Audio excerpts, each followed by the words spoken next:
ओम शांति। 3/8/2022 के बाबा के साकार अनमोल धारणा युक्त मधुर महावाक्य हैं। बाबा ने आज स्लोगन दिया है, सुखदाता के बच्चे सदा सुख के झूले में झूलते रहो। सभी झूलते हैं सुख के झूले में, अतीन्द्रिय सुख के झूले में। तो क्या होगा? दुख की लहर खत्म हो जाएगी। साथ साथ बाबा ने कहा कि आशीर्वाद बाबा से मांगने की आवश्यकता नहीं है। आप बच्चे याद की यात्रा पर रहो और इस यात्रा में कभी भी थकना नहीं। वास्तव में देखा जाए तो यात्रा हम आत्मा कर रही हैं, शिव बाबा को याद कर रही हैं और बाबा है सर्वशक्तिमान। उसको याद करने से शक्ति मिलेगी या थकावट होगी? तो इसलिए ये कहना थको, थक गया, थकना नहीं, ये तो बात ही नहीं, जचती ही नहीं है। इससे हमारी थकावट दूर होती है, थकते नहीं। फिर बाबा ने कहा मुझे अपना वारिस बना लो। किस किस ने बनाया शिव बाबा को वारिस बनाए? तो बाबा हम बच्चों को फिर 21 जन्मों के लिए क्या करेगा? वारिस, सतयुग का वारिस बना देगा। तो मम्मा बाबा को विशेष फॉलो करें, जैसे बाबा ने किया हम भी ऐसे बाबा को अपना सब कुछ दे दें। मीठे बच्चे, बाप की याद कायम तब रहेगी जब बुद्धि में ज्ञान होगा। और बातें आती हैं तो याद भी कायम नहीं रहती, निरंतर नहीं कर पाते हैं। ज्ञान युक्त बुद्धि से रूहानी यात्रा करनी और करानी है। क्वेश्चन, ईश्वर दाता है फिर भी ईश्वर अर्थ दान करने की रस्म क्यों चली आती है? आंसर, क्योंकि ईश्वर को अपना वारिस बनाते हैं। समझते हैं इसका एवजा वो दूसरे जन्म में देगा। ईश्वर अर्थ देना माना उसे अपना बच्चा बना लेना। भक्ति मार्ग में भी बच्चा बनाते हो, अर्थात सब कुछ बलिहार करते हो। इसलिए एक बार बलिहार जाने से रिटर्न में वह 21 जन्म बलिहार जाता है। शिव बाबा, तुम कोड़ी ले आते हो, बाप से हीरा ले लेते हो। इसी पर भक्ति मार्ग में किसका मिसाल है? सुदामा का। चावल मुट्ठी दी और हीरे मोती के महल मिल गए। गीत रात के राही, थक मत जाना। ओम शांति। बच्चों ने इस गीत के एक लाइन से ही समझ लिया होगा। बाप जब कहते हैं तो समझना चाहिए हम आत्माओं को बाप बैठ समझाते हैं। आत्म अभिमानी बनना। क्या समझाते हैं बाबा रोज रोज? आत्म अभिमानी बनना है। ये तो सब जानते हैं, आत्मा और शरीर दो चीज़ें हैं, परंतु ये नहीं समझते कि हम आत्माओं का बाप भी होगा। हम आत्माएं निर्वाण धाम में रहने वाली हैं। ये बातें बुद्धि में आती ही नहीं। बाप कहते हैं ना, ये ज्ञान बिल्कुल ही प्रायलोप हो जाता है। तुम जानते हो अब यह नाटक पूरा होने वाला है। अब नाटक पूरा होता है तो क्या करते हैं? अब घर जाना है। अपवित्र पतित आत्माएं वापस घर नहीं जा सकती, एक भी जा नहीं सकता है। ये ड्रामा है। जब सभी आत्माएं यहाँ से चली जाती हैं फिर वापस जाने लगती हैं। यह तो अभी तुम जानते हो कि बाप हमें रूहानी यात्रा सिखला रहे हैं। कहते हैं, हे आत्माएं, अब बाप को याद करने की यात्रा करनी है। जन्म जन्मांतर तुम जिस्मानी यात्रा करते आए हो, अभी तुम्हारी है रूहानी यात्रा। जाकर फिर मृत्यु लोक में वापस आना नहीं है। मनुष्य जिस्मानी यात्रा पर जाते हैं तो फिर लौट आते हैं। वह है जिस्मानी देह अभिमानी यात्रा और यह है रूहानी यात्रा। सिवाय बेहद के बाप के ये यात्रा कोई सिखला नहीं सकते। तुम बच्चों को क्या करना है? श्रीमत पर चलना है।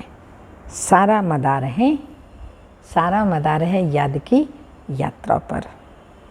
जो बच्चे जितना याद करते हैं याद कायम उनकी रहेगी जिनको कुछ ना कुछ ज्ञान है। ज्ञान नहीं है तो याद कायम नहीं रह सकती, कभी कर लिया और कभी नहीं। 84 जन्मों के चक्र का भी ज्ञान है ना। अभी हमारे 84 जन्म पूरे हुए।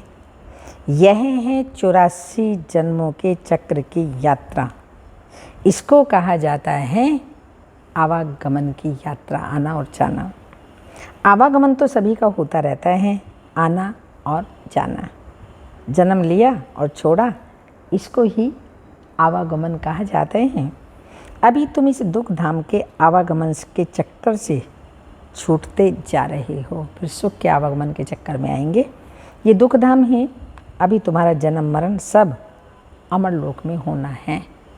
अमरलोक में जाएंगे तो वहीं होगा ना, जिसके लिए तुम पुरुषार्थ करने आए हो, अमरनाथ के पास। किसके पास आए हैं? अमरनाथ बाबा के पास। तुम सब कौन हो गई? अमरनाथ के पास आए तो हम कौन हो गए? बोलिए कौन हो गए? पार्वतियाँ। अमर कथा सुनती हो अमरनाथ से, जो सदैव अमर है। तुम सदैव अमर नहीं हो, तुम तो जन्म मरण के चक्कर में आते हो। अभी तुम्हारा चक्र नरक में है, इससे तुमको छुड़ाकर आवागमन स्वर्ग में बनाते हैं। वहाँ तुमको कोई दुख नहीं होगा। यह है तुम्हारा अंतिम जन्म। तुम देखते जाएंगे कैसे विनाश होता है। ये जो माथा मारते हैं लड़ाई ना हो, या कहते हैं बम से जाकर समुद्र में डाल दें, ये सब बेचारे कहते रहते हैं, परंतु ये नहीं जानते कि अब समय आकर पहुँचा है। पुरानी दुनिया का विनाश होगा, नई दुनिया की स्थापना होगी, ये समय आ चुका। तो वो लोग नहीं जानते हैं। तुम अभी संगम पर हो और दुनिया वाले समझते हैं अभी तो अर्जुन कलयुग शुरू होता है, 40,000 वर्ष बाद संगम आना है। यह भी बात निकली है शास्त्रों से। बाबा कहते हैं तुम जो कुछ वेद शास्त्र आदि पढ़ते, दान पुण्य आदि जन्म जन्मांतर से करते आए हो, ये सब भक्ति मार्ग है। तुम जानते हो हम पहले पहले ब्राह्मण फिर देवता बनते हैं। ब्राह्मण वर्ण है सबसे ऊंचा, ये तो प्रैक्टिकल बात है। ब्राह्मण बनने बगैर कोई भी देवता वर्ण में आ नहीं सकते। तुम निश्चय करते हो ब्रह्मा के बच्चे हैं, शिव बाबा से दैवी राज्य ले रहे हैं। अभी तुम्हारा पुरुषार्थ चलता है तो रेस भी करनी पड़ती है। अच्छी रीति पढ़कर फिर दूसरों को भी पढ़ाएं, लायक बनाएं, तो वह भी स्वर्ग का सुख देखें। कृष्णपुरी को तो सभी याद करते हैं। श्री राम को छोटेपन में झूले आदि में नहीं झुलाते, श्री कृष्ण को तो बहुत प्यार करते हैं, परंतु अंधश्रद्धा से समझते तो कुछ भी नहीं। तो बाप ने समझाया है, इस समय ये सारी सृष्टि तमो प्रधान है, काली है। भारत बहुत सुंदर गोल्डन एज था, अब तो आयरन एज में है। तुम भी आयरन एज में हो, अब गोल्डन एज में जाना है। बाप सोनार काम कर रहे हैं। तुम्हारी आत्मा में जो लोहे और तांबे की खाद पड़ी थी वह निकाली जाती है।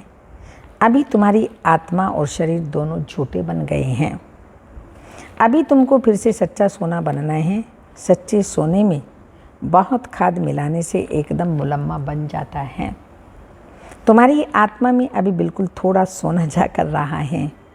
जेवर भी पुराना 2 कैरेट सोना कहेंगे।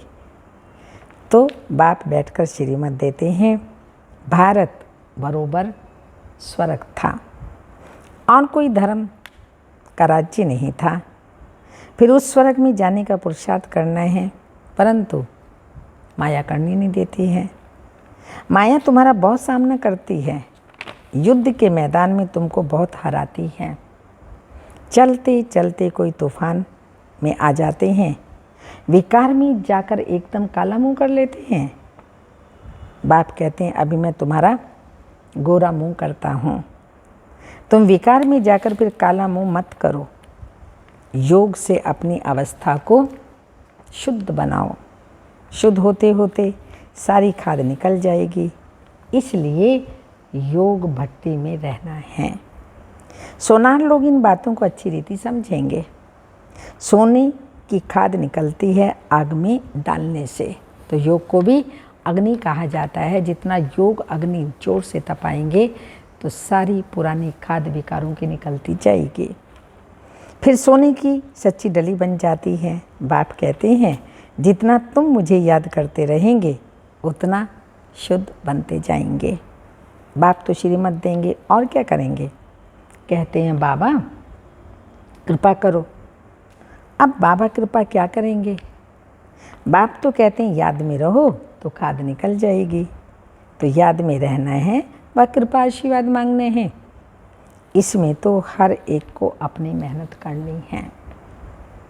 बाप कहते हैं रूहानी बच्चे, इस यात्रा में थक मत जाना। घड़ी घड़ी बाप को भूलो मत। जितना याद में रहते हो उतना समय जैसे तुम भट्टी में हो। याद नहीं करते हो तो भट्टी में नहीं हो, फिर तुमसे और भी विकर्म बनते ऐड होते जाते हैं, जिससे तुम काले बन जाते हो। तो मेहनत कर गोरे बन, और फिर काले बनते हो। गोया तुम वैसे 50% काले थे, अभी फिर 100% काले बन जाते हो। क्या फ़ायदा बाबा का बनने से? काम विकार ने ही तुमको काला कर दिया है। वह है कामचिता, ये ज्ञानचिता। मुख्य बात है काम की। घर में झगड़ा भी इस पर ही होता है। कुमारियों को भी समझाया जाता है कि अभी तुम पवित्र तो हो, अच्छी हो। पवित्र हो तो अच्छी हो ना। कुमारी को सब पाँव पड़ते हैं क्योंकि पवित्र हैं। तुम सब तो ब्रह्मा कुमारियाँ हो ना।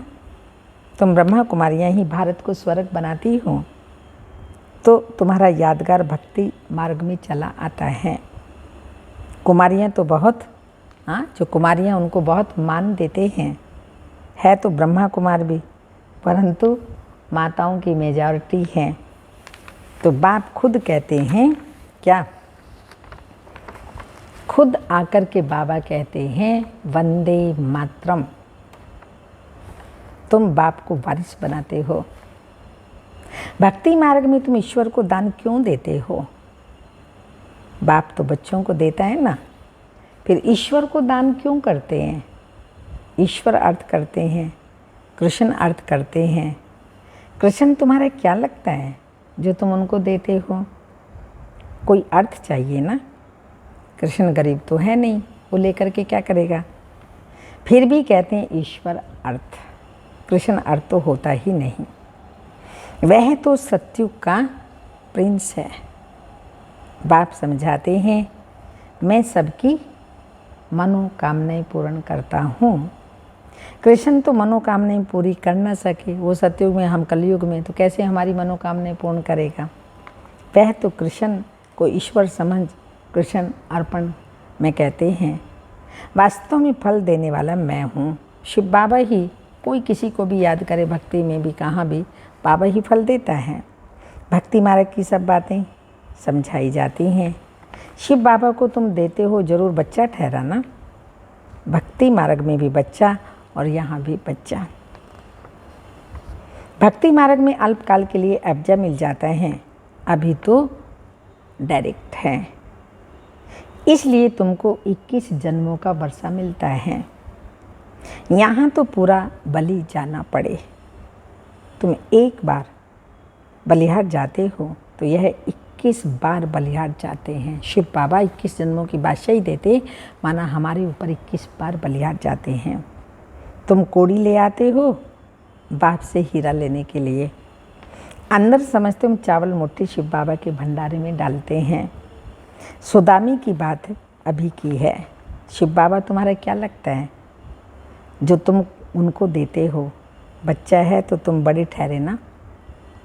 समझते हो एक देवे तो लाख पावे, देने वाला दाता एक है। साधु लोग तुमको कुछ देते नहीं हैं, भक्ति मार्ग में भी मैं ही देता हूँ। इसलिए बाबा पूछते हैं तुमको कितने बच्चे हैं? फिर कोई को समझ में नहीं आता, कोई को समझ में आता है। अभी तुम जानते हो हम शिव बाबा पर बलि चढ़ते हैं। हमारा तन मन धन सब उनका है। वह हमको 21 जन्मों के लिए देंगे, वर्षा देंगे। साहूकारों का हृदय तो विदीर्ण होता है। बाबा का नाम है गरीब निवाज। बाप कहते हैं तुमको अपना ग्रस्त व्यवहार भी संभालना है। ऐसे नहीं, कैसे? ग्रस्त व्यवहार भी संभालना है।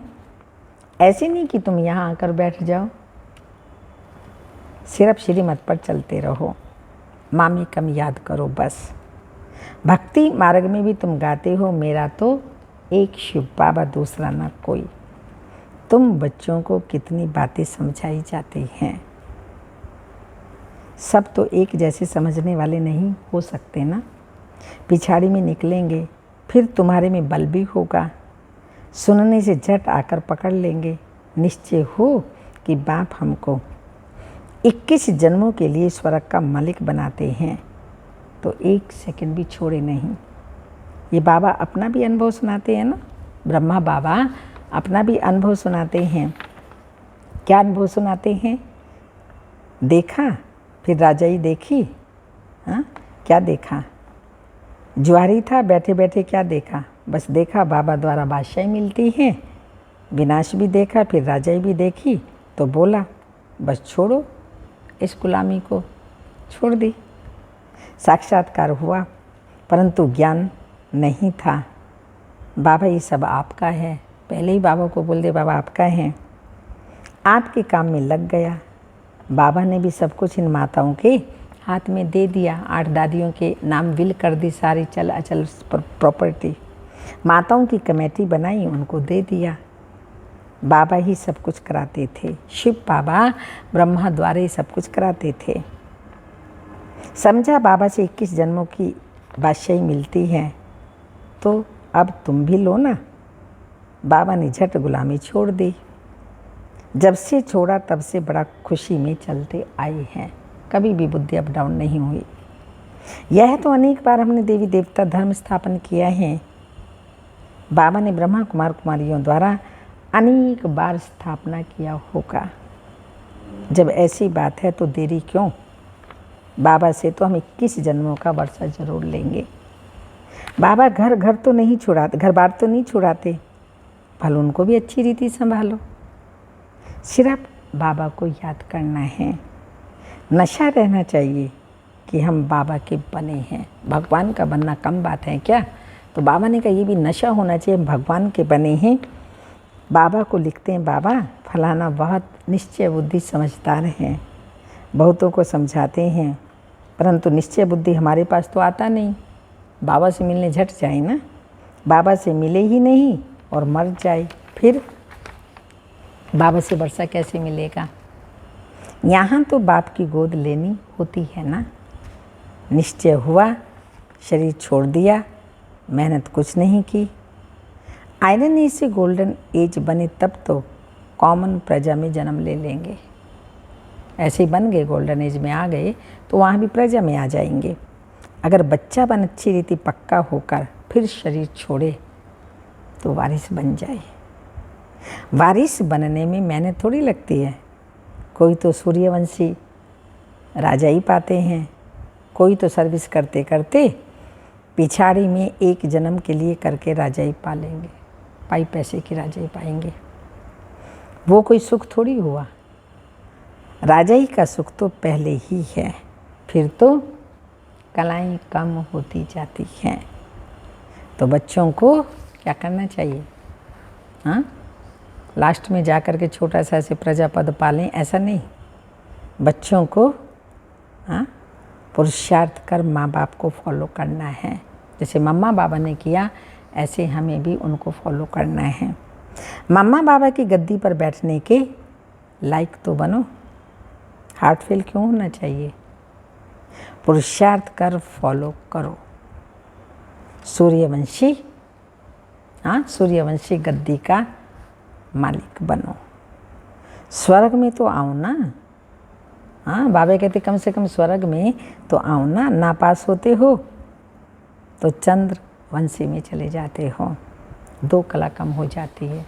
क्यों चंद्रवंशी में गए? क्योंकि फेल हो गए, इसलिए त्रेता में चले गए। एक युग तो चला गया ना।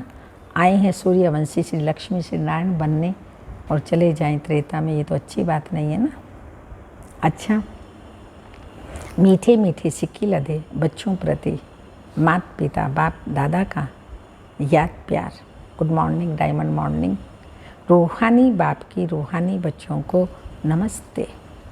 हम रूहानी बच्चों की रूहानी माता पिता बाप दादा को याद प्यार। गुड मॉर्निंग, डायमंड मॉर्निंग, ओम नमस्ते। धारणा है बाप से आशीर्वाद मांगने की बजाय, क्या कहा आज बाबा ने, आशीर्वाद मांगने की बजाय याद की यात्रा में तत्पर रहना है। सदा याद करते रहना, इस रूहानी यात्रा पर तत्पर रहना है। रूहानी यात्रा में कभी भी थकना नहीं है। सेकंड पॉइंट, शिव बाबा को अपना वारिस बनाए, उस पर पूरा पूरा बलिहार जाना है। माँ बाप को फॉलो करना है, ब्रदर सिस्टर को नहीं, माँ बाप मम्मा बाबा को फॉलो करना है। 21 जन्मों की राजाई का सुख लेना है। आज का वरदान है, निमित्त भाव के अभ्यास द्वारा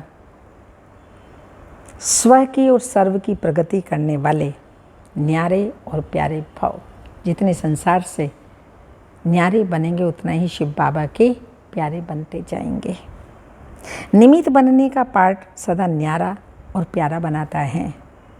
अगर निमित्त भाव का अभ्यास स्वतः और सहज है तो सदा स्व की प्रगति और सर्व की प्रगति हर कदम में समाई हुई है।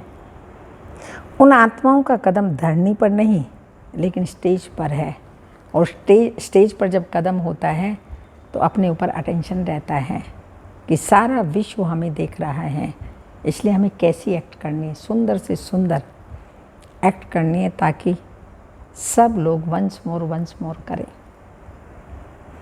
तो बाबा ने कहा कि उनके कदम धरती पर नहीं लेकिन कहाँ पर हैं, स्टेज पर हैं। निमित्त बनी हुई आत्माओं को सदा ये स्मृति स्वरूप में रहता है कि विश्व के आगे बाप समान का एग्जाम्पल है। जैसे बाबा एग्जाम्पल हैं, हम सब भी विश्व के आगे एग्जाम्पल हैं। स्लोगन, सुखदाता के बच्चे सदा सुख के झूले में झूलते रहो। कहलाते हैं सुखदाता के बच्चे और रोते रहते हैं दुखी, हाँ कभी कैसे। पर अगर सुखदाता के बच्चे हैं तो सुख के झूले में झूलते रहो, दुख की लहर में नहीं आओ। तो बाबा के सुखदाता के बच्चे नहीं कहला सकते ना। अमृत बेले की पॉइंट है,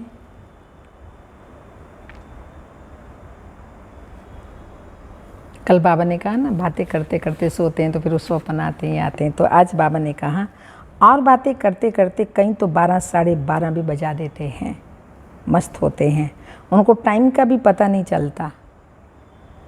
और फिर अमृत बेले उठकर बैठते हैं, आधा समय कहाँ रहते हैं, निंद्रा लोक में, और आधा समय योग में।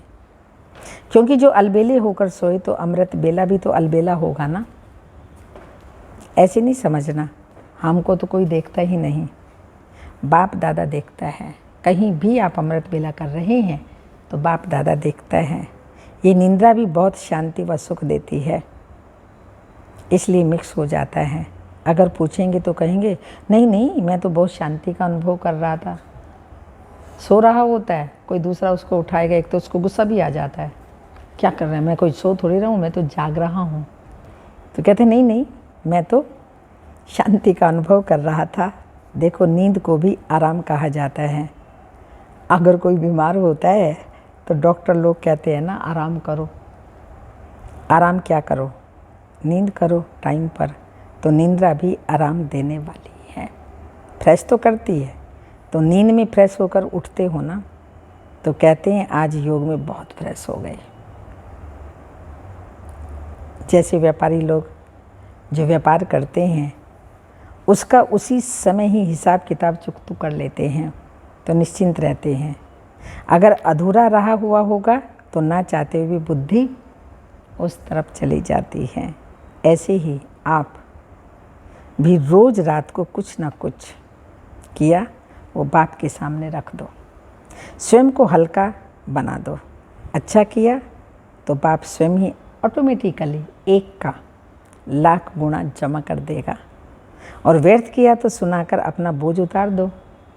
तो देने से आगे के लिए व्यर्थ का खाता जमा होने से बाप बचा लेगा। इतनी बड़ी जिम्मेवारी बाबा हमारी ले रहा है। बाबा को बता दो बस। विकर्म किया तो रहमदिल बाप सच्चाई और सफाई के आधार पर आधा दंड माफ कर देगा और आगे के लिए रास्ता क्लियर कर देगा। अच्छा, ओम शांति।